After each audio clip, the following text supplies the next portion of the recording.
The golden sunset painted the downtown streets of Chicago as Sarah Martinez wiped down the last table at her small family restaurant, Maria's Kitchen. The place had been her dream for 15 years, named after her late grandmother who taught her everything about cooking authentic Mexican food.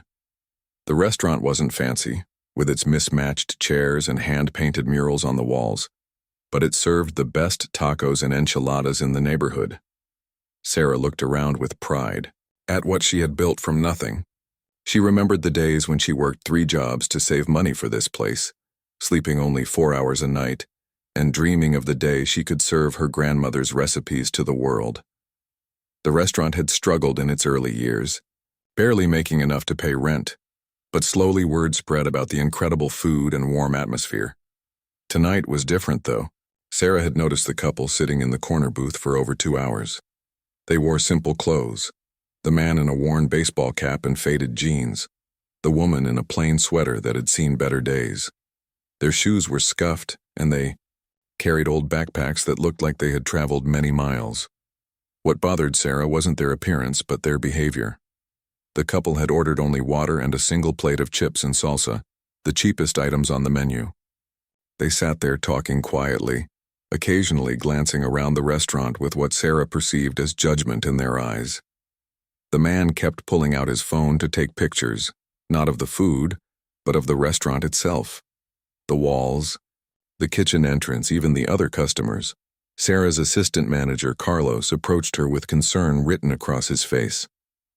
"Sarah, those people in booth 7 have been here forever. They're taking up space that paying customers could use. Friday nights are our busiest, and we have people waiting for tables." Looking at the line of hungry customers by the door, Sarah felt her frustration building. The restaurant industry was tough, especially for small family businesses like hers. Every table mattered, especially on weekend nights when they made most of their weekly income. She had bills to pay, employees to support, and a dream to keep alive. The couple seemed to be studying everything about her restaurant operation. The woman was writing notes in a small notebook while the man continued taking discreet photos. Sarah wondered if they might be from the health department or perhaps competitors trying to steal her recipes and business secrets. She had worked too hard to let anyone threaten what she had built. As Sarah watched them longer, her suspicion grew stronger. The man's phone was clearly expensive, despite his worn clothing. The woman's notebook looked professional, not like something a regular customer would use. They whispered to each other and pointed at different areas of the restaurant, making Sarah feel like they were plotting something against her business. The waiting customers at the front were becoming impatient. A family with 3 young children had been standing for 20 minutes, and Sarah could see the kids getting restless. An elderly couple who were regular customers looked tired from standing. The hostess kept glancing at Sarah, silently asking what to do about the situation. Sarah made her decision. She had built this restaurant through hard work and dedication, and she wasn't going to let anyone take advantage of her generosity or threaten her livelihood. She straightened her apron, took a deep breath, and walked toward booth 7 with determined steps. The couple looked up as she approached. Up close, Sarah could see they were probably in their 50s, with kind faces and gentle eyes.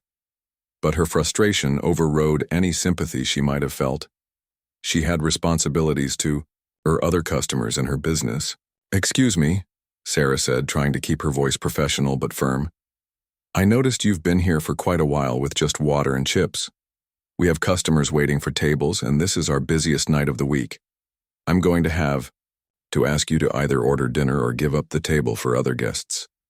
The man looked surprised and exchanged glances with his companion.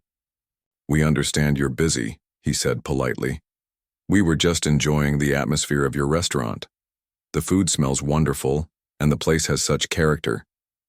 If you can't afford to order a proper meal, then you need to leave," Sarah said, her patience finally snapping. "This isn't a place to hang out for free. We're running a business here, not a charity."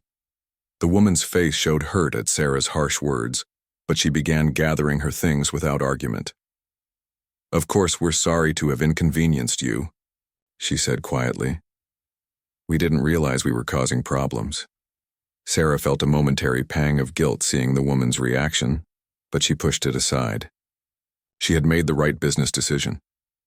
"I hope you understand," she added, though her tone remained cold. "We have paying customers who need these seats." The couple stood up slowly, leaving a $5 tip on the table even though they had only ordered chips and water. As they walked toward the door, Sarah noticed other customers staring at the scene. Some looked uncomfortable with how she had handled the situation, while others seemed to understand her position as a business owner. The man paused at the door and turned back to Sarah. "Thank you for the chips and salsa. Your grandmother's recipe is truly special. We could taste the love and tradition in every bite." His words were sincere, without any trace of anger or resentment. As the couple left, Sarah quickly seated the waiting family at the now empty booth.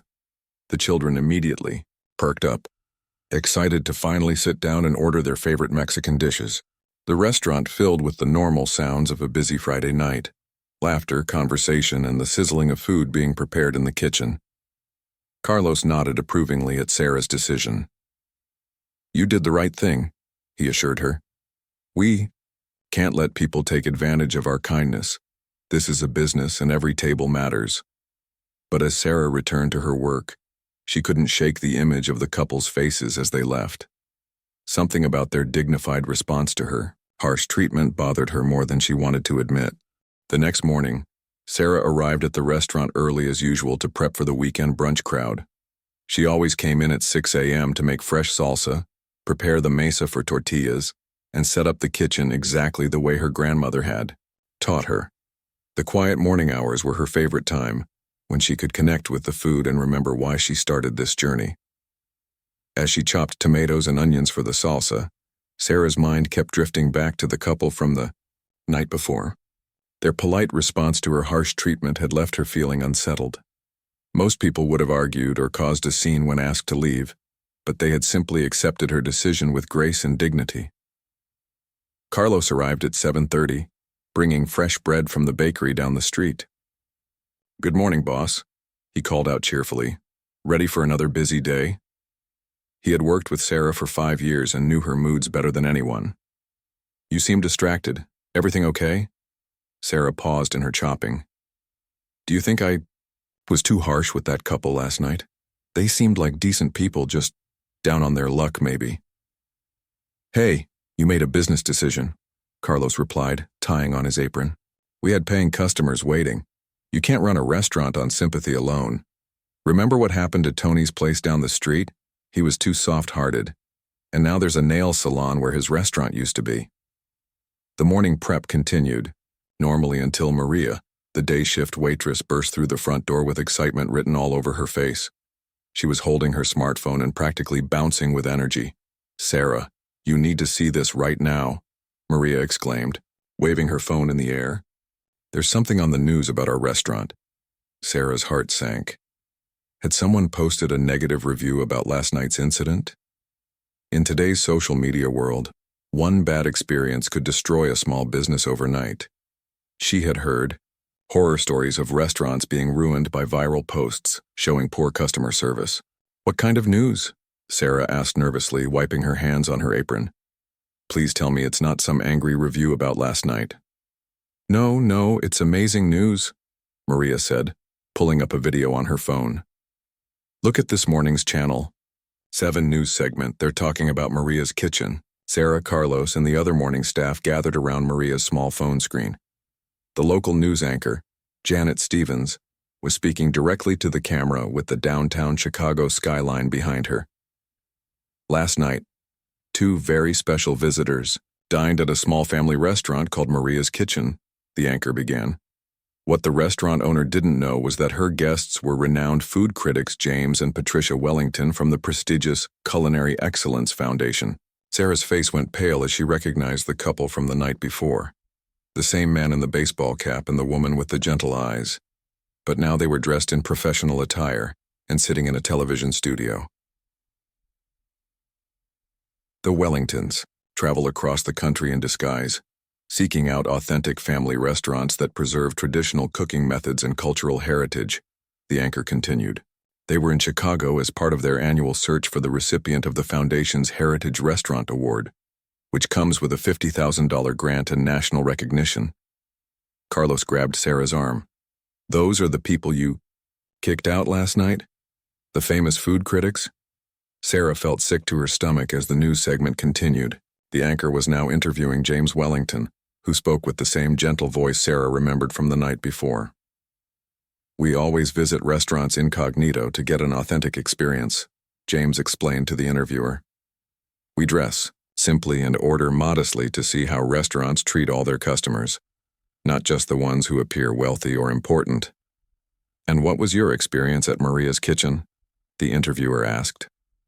Patricia Wellington answered this time, and Sarah noticed she was holding a notebook, the same one she had been writing in the night before. "The food was absolutely exceptional. The salsa and chips we ordered were made with clearly traditional methods. You could taste generations of family knowledge in every bite. The restaurant has maintained authentic Mexican cooking techniques that are becoming rare in today's commercial food industry." Sarah's legs felt weak. These weren't competitors or health inspectors. They were the most respected food critics in the country, and they had loved her food. But then came the part she dreaded. "However," James continued, "we were disappointed by the service we received. The restaurant owner made assumptions about us based on our appearance and treated us quite rudely, asking us to leave because we hadn't ordered expensive items. It's unfortunate when authentic culinary talent is overshadowed by poor customer service." The news segment showed brief footage of Maria's Kitchen from outside, highlighting the colorful murals and the signs Sarah had painted herself. Despite the service issues, the Wellingtons were so impressed with the food quality that they've included Maria's Kitchen on their shortlist for this year's Heritage Restaurant Award. "We believe in separating the food from the service experience," Patricia explained. "The recipes and cooking techniques at Maria's Kitchen represent exactly the kind of cultural preservation our foundation wants to support. However, the final decision will depend on whether the restaurant can demonstrate the kind of hospitality that matches their culinary excellence." Sarah sank into a nearby chair, overwhelmed by the magnitude of her mistake. $50,000. And national recognition could transform her struggling restaurant. It could help her expand, hire more staff, maybe even open a second location like she had always dreamed. Instead, she had potentially thrown it all away by judging two people based on their appearance. Maria was still watching the news segment, which was now showing other restaurants that had previously won the Heritage Restaurant Award. Each one had become a local landmark, with lines of customers and featured articles in food magazines. "They're going to announce the winner next Friday," Maria said, looking at Sarah with a mixture of excitement and concern. "Do you think we still have a chance?" Carlos shook his head grimly. "After what happened last night, I don't think so. Sarah basically threw them out for not spending enough money." The reality of the situation hit Sarah like a physical blow. She had worked 15 years to build this restaurant, pouring every dollar and every ounce of energy into making it successful. Her grandmother's recipes deserved to be recognized and preserved. But her own prejudice and business desperation had potentially ruined the opportunity of a lifetime. The morning prep continued in uncomfortable silence as everyone processed what had just happened. Sarah mechanically went through the motions of preparing food, but her mind was racing with regret and desperate thoughts about how she might fix this impossible situation. Word spread quickly through the neighborhood about the news segment. By 10 a.m., Maria's Kitchen was buzzing with excitement and curiosity. Regular customers came in asking about the famous food critics, while new faces appeared hoping to taste the food that had impressed the Wellingtons despite everything that happened. Sarah tried to focus on serving customers, but her mind kept replaying the events of the previous night. Every interaction with guests now felt loaded with significance. What if there were other important people she didn't recognize? What if her judgmental attitude was driving away opportunities she didn't even know existed? Mrs. Chen, an elderly, regular customer who came in every Saturday for breakfast, approached the counter with a concerned expression. "Sarah, dear, I saw the news this morning. Those people you asked to leave last night, they were very important, weren't they?" Sarah nodded, unable to meet Mrs. Chen's eyes. "I made a terrible mistake. I judged them by how they looked and how little money they were spending. We all make mistakes, Mrs. Chen said gently. But the question is, what are you going to do about it now? Are you just going to feel sorry for yourself, or are you going to try to make things right? The question haunted Sarah throughout the morning rush. By noon, the lunch crowd had heard about the situation, and the restaurant was fuller than it had been in months. Customers were eager to try the food that had impressed such renowned critics, but Sarah felt like a fraud serving them. How could she accept their praise when she had failed so completely in basic human decency? Carlos pulled her aside during a brief lull. "Boss, I've been thinking. Maybe there's still a chance to fix this. The critics said the final decision depends on hospitality that matches the food quality.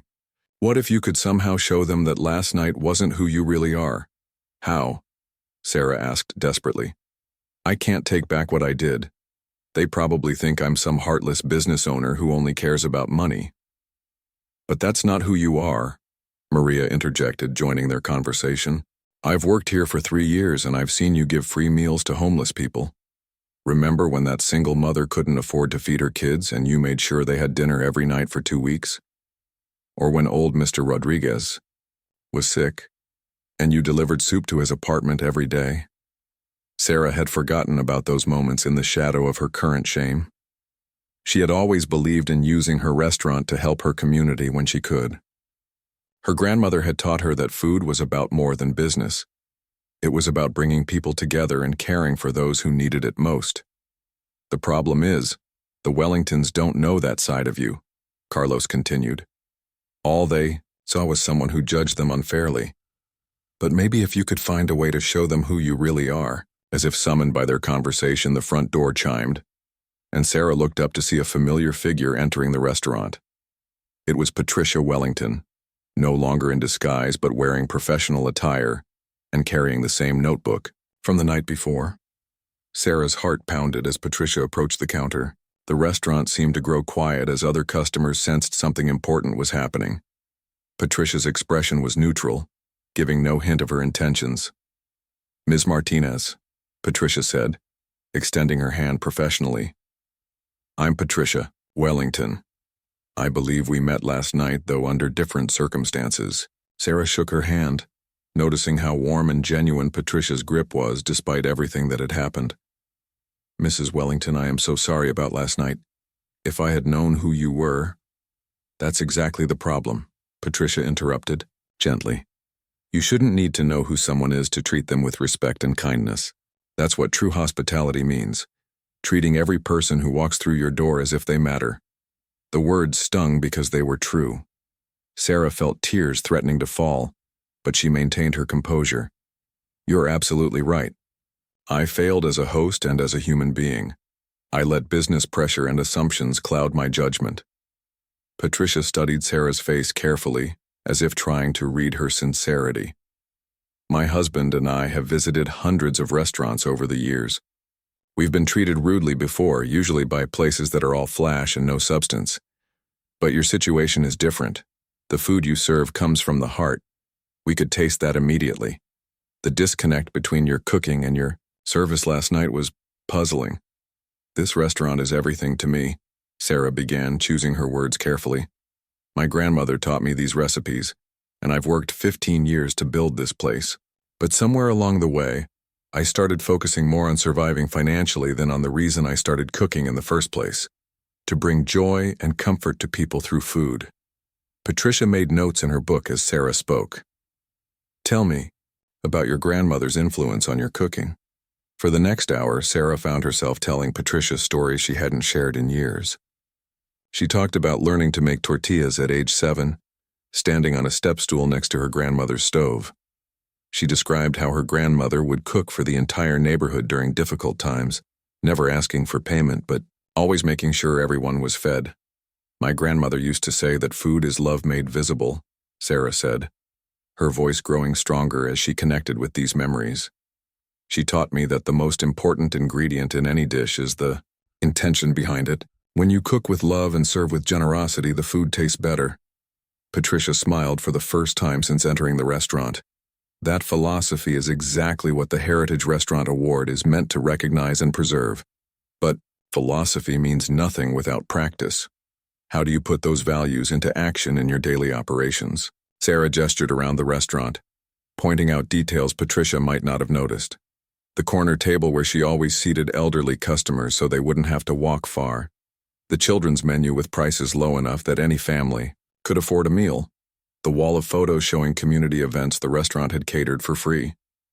Every Thursday, we host a senior citizen lunch where anyone over 70 eats for half price, Sarah explained. And we have a program where customers can buy an extra meal for $5 that goes to someone in need. We've served over 200 free meals this year through that program. Patricia's expression softened as she took more notes. These are the kinds of community connections we look for. But I have to ask, if this is truly who you are, what happened last night? Sarah took a deep breath, knowing she needed to be completely honest about her failures. Last night was my worst moment as a restaurant owner. I let fear and financial pressure turn me into someone I didn't recognize. We've been struggling lately. Rising food costs, increased rent, competition from chain restaurants. I've been so worried about keeping the doors open that I forgot why I opened them in the first place. Patricia nodded thoughtfully. Financial pressure can bring out both the best and worst in people. How do you plan to prevent something like this from happening again? I've already started making changes, Sarah replied. This morning I instituted a new policy. No customer will ever be asked to leave unless they're being disruptive or unsafe. Period. Whether they order the most expensive item on the menu or just a glass of water, they'll be treated with the same respect and warmth. That's a good start, Patricia said. But policies are just words unless there's genuine change in attitude. What makes you think you can truly change how you see and treat people? The question struck deep into Sarah's heart. She thought about her grandmother who had died when Sarah was 25, just as she was starting to plan the restaurant. Her grandmother had never lived to see Maria's kitchen open, but her spirit had guided every decision until last night. My grandmother came to this country with nothing but recipes and hope, Sarah began. She worked as a house cleaner during the day and cooked for neighbors at night, never charging enough to make a real profit but always making sure everyone left her table satisfied. She used to tell me that strangers are just friends we haven't met yet.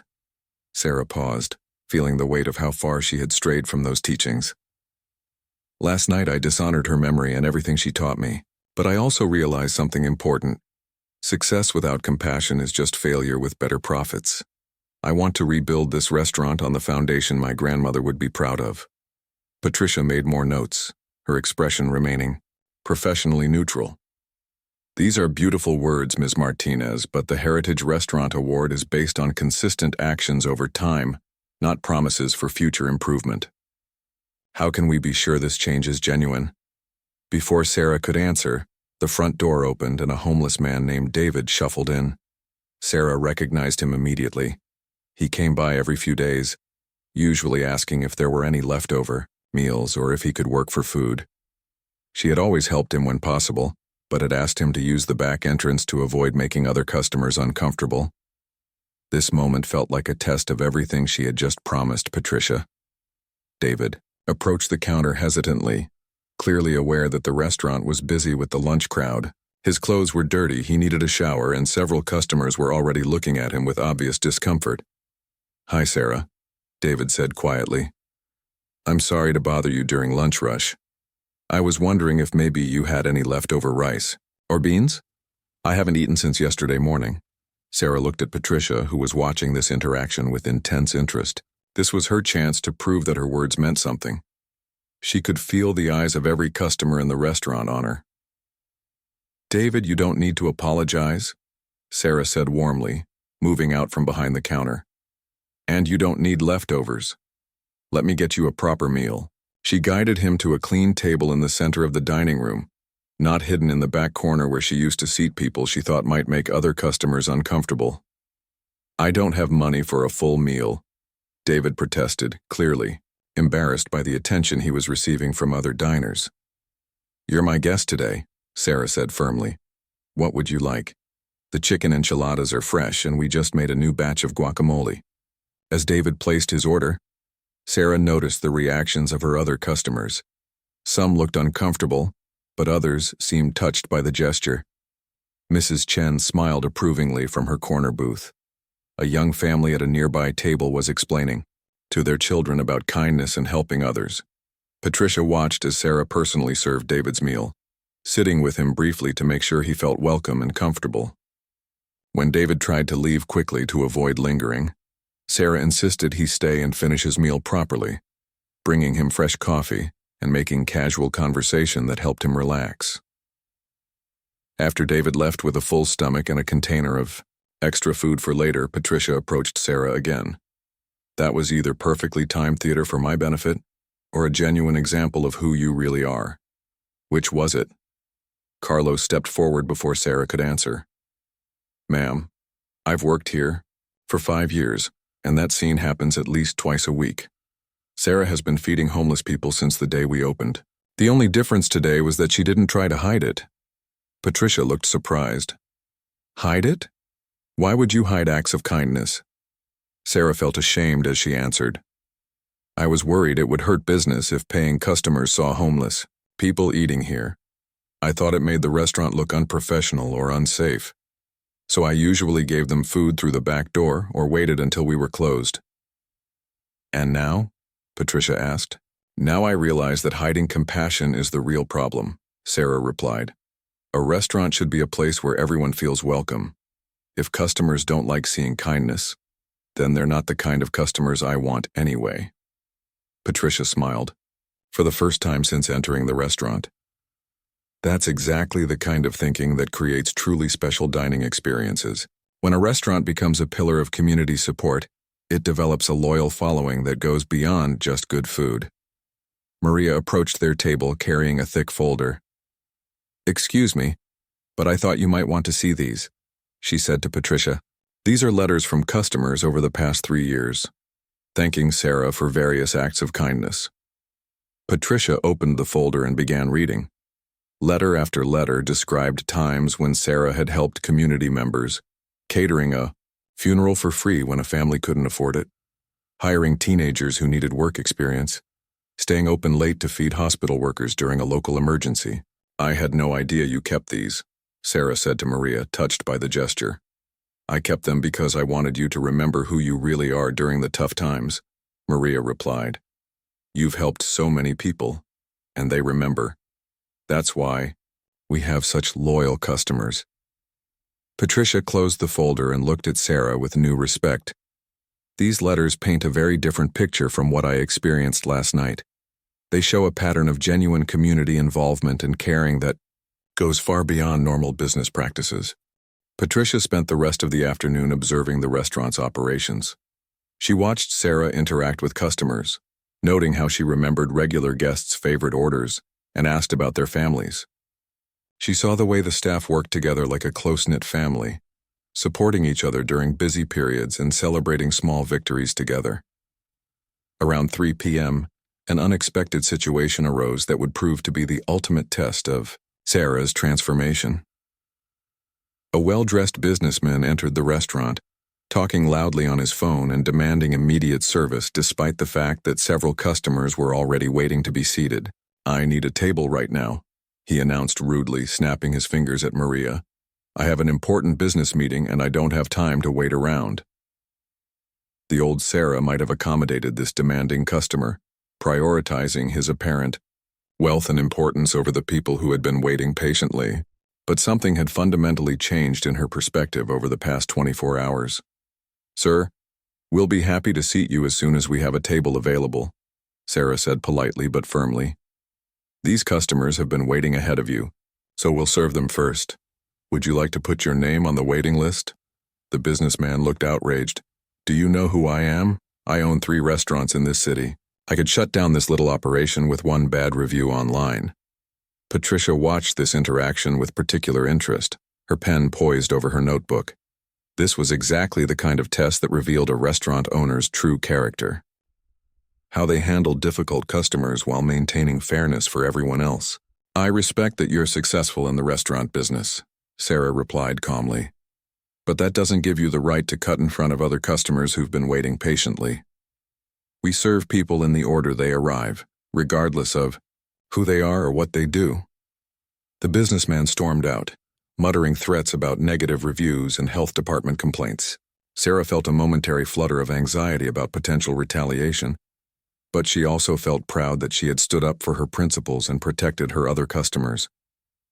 An elderly couple who had been waiting quietly thanked Sarah for her fairness. "We appreciate restaurants that treat everyone with equal respect," the woman said. "It's become so rare these days." Patricia made extensive notes about this interaction, particularly noting how Sarah's staff supported her decision and how other customers responded positively to the fair treatment.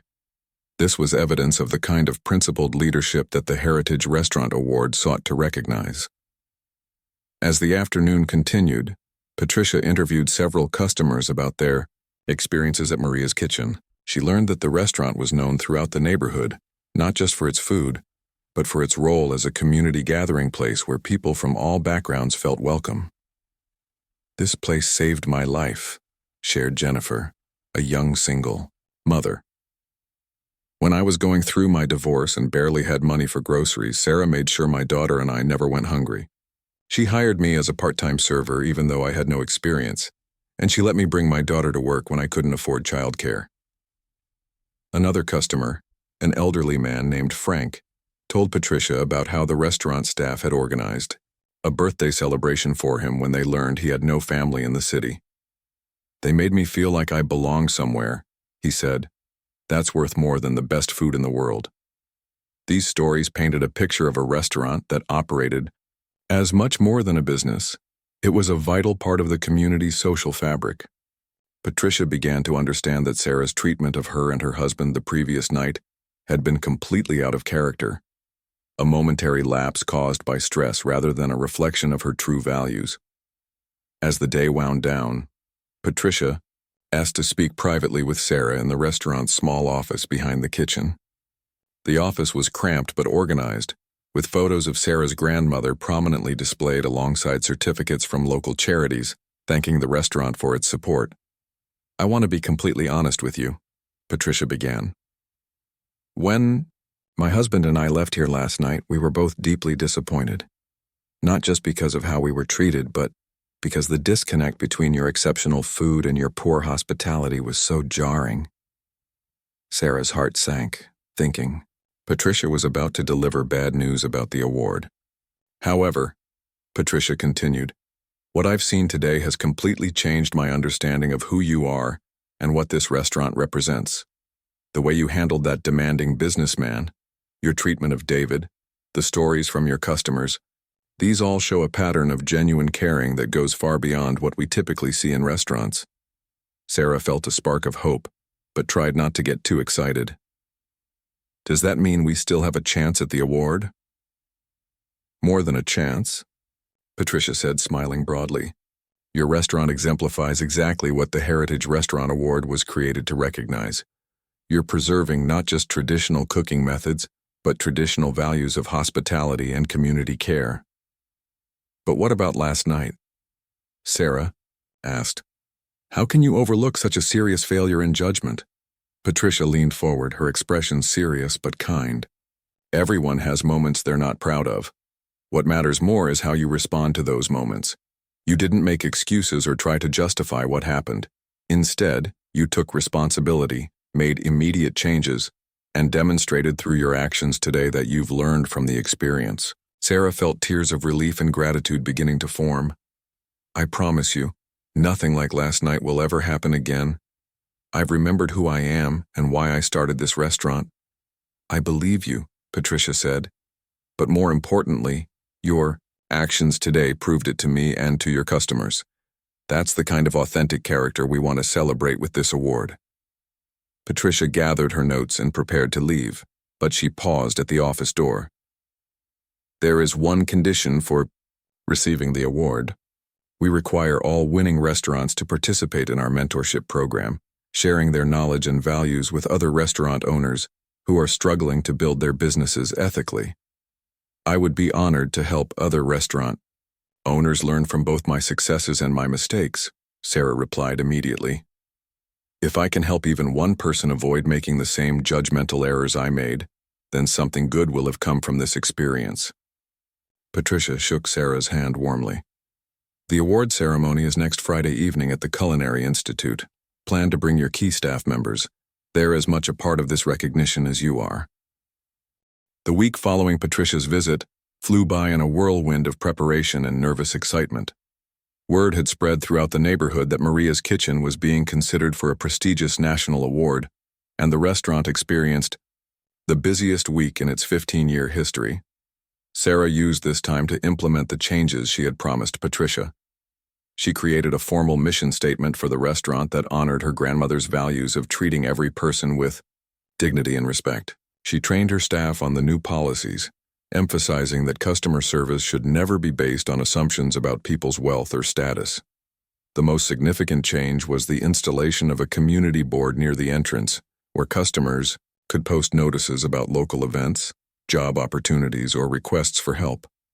Within days, the board became a hub of neighborhood activity, with people connecting over everything from tutoring services to meal sharing for elderly residents.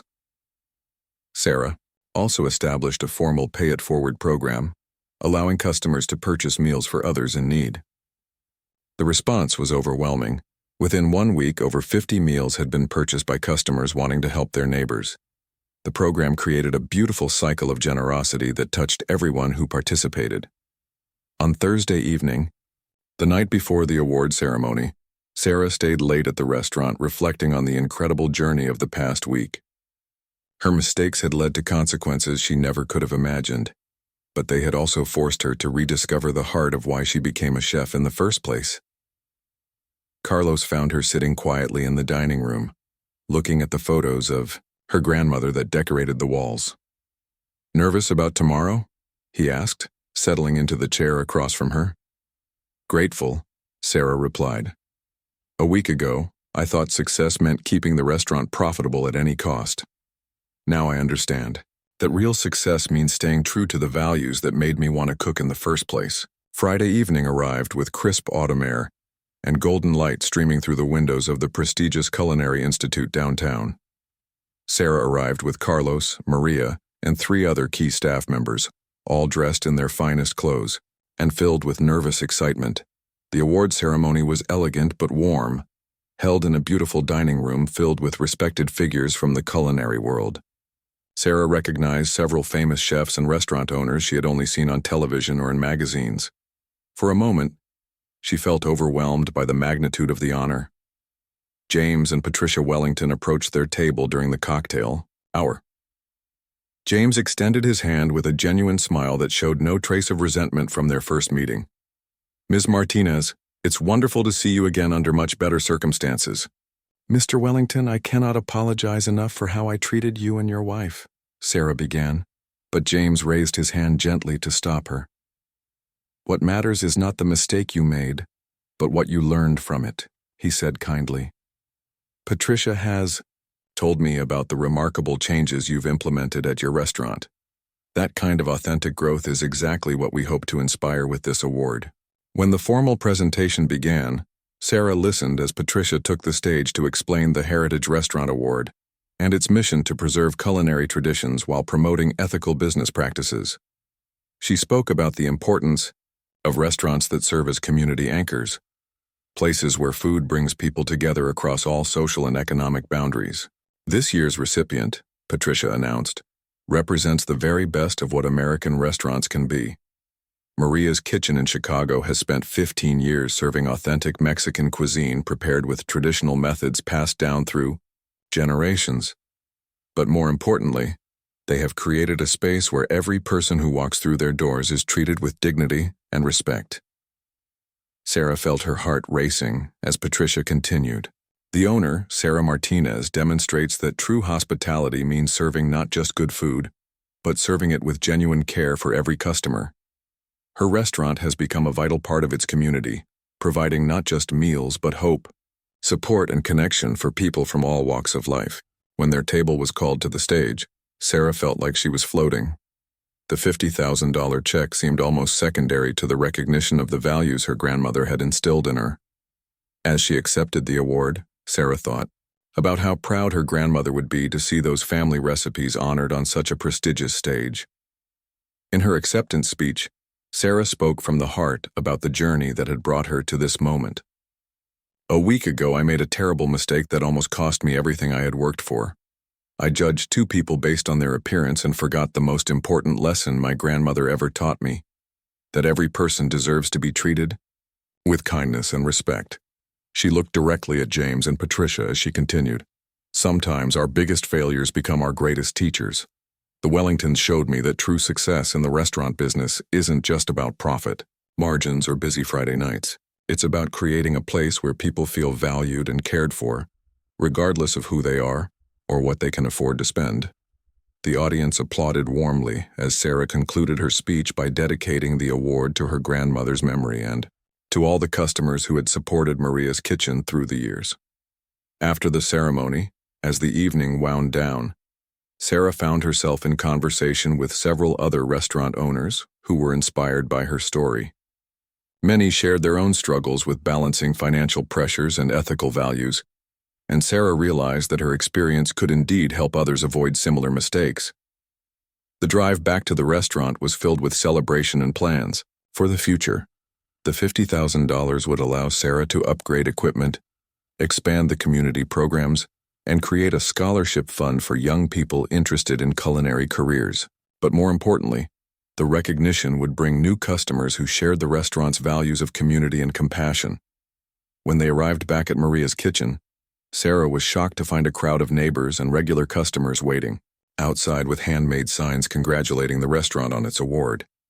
Mrs. Chen had organized the surprise celebration, and David, the homeless man Sarah had served during Patricia's visit, was there with a small bouquet of flowers he had picked from a community garden.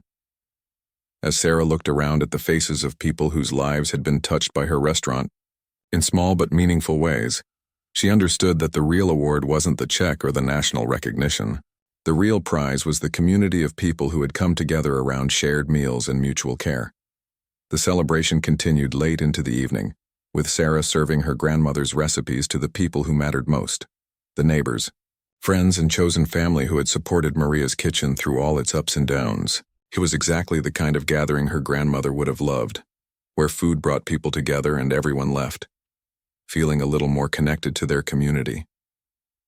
Later that night, as Sarah locked up the restaurant and walked home, through the quiet streets she carried with her a profound sense of gratitude. Her moment of failure had become a catalyst for growth, reminding her that success without compassion is hollow, but compassion with success can change lives and communities for the better. The Heritage Award would hang proudly on the restaurant's wall, but the real legacy would live on in every interaction, every meal served with love, and every person who felt welcomed and valued at Maria's Kitchen. Sarah's grandmother's recipes would continue to nourish bodies, but more importantly, her values would continue to nourish souls for generations to come.